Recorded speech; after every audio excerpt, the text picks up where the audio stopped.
피해자는 서울시 내부에 도움을 요청했으나 시장은 그럴 사람이 아니라며 시장의 단순한 실수로 받아들이라고 하거나 비서의 업무는 시장의 심기를 보좌하는 역할이자 노동으로 일컫거나 피해를 사소하는 등의 반응이 이어져서 더 이상 피해가 있다는 말조차 할 수 없는 상황이었습니다. 피해자는 부서 변경을 요청했으나 시장이 이를 승인하지 않는 한 불가능했습니다.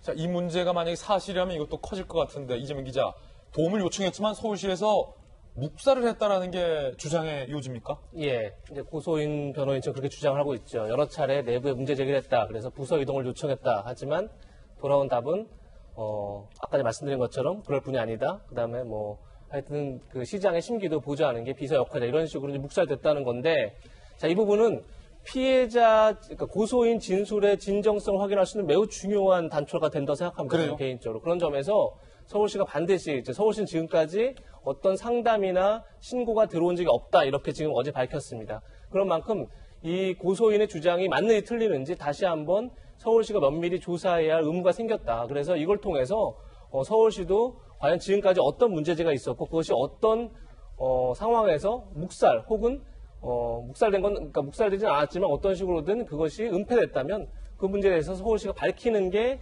어떻게 보면 이제 아까 전에 박용진 의원도 말씀하셨지만 이게 예. 직장 내에서 이루어진 것만큼 그 서울시가 이걸 밝혀야 할 의무가 있다. 이런 얘기 하나 말씀드리고, 또 하나 이제 지금 이제 결국 문제가 된 게 두 가지죠. 방금 얘기했던 과연 서울시가 직무유기한 거 아니냐. 그 문제 제기에도 그것을 제대로 확인하고 사전 조치하지 않은 것 아니냐. 이런 직무유기 범위가 있을 테고, 또 하나가 조금 전 저희가 얘기했던 공무상 비밀 누설 혐의가 있을 텐데, 사실 어제 시민단체가 국가인권위에 이 문제를 진정을 했습니다. 박 시장의 성추행 문제에 대해서 확인해달라라고. 근데 이 검찰이나 경찰과 다르게 국가인권위원회는 쉽게 해서 가해자 측이 없다 하더라도 피해자 동의를 얻으면 조사를 할 수가 있습니다. 그렇군요. 따라서 피해자 동의를 얻거나 또 피해자 동의가 없더라도 사안이 중대하다 그러면 직권조사 가능합니다. 얼마든지 조사는 가능한데, 전 지금부터 중요한 거는 결국은 정권의 의지가 아닌가 싶습니다.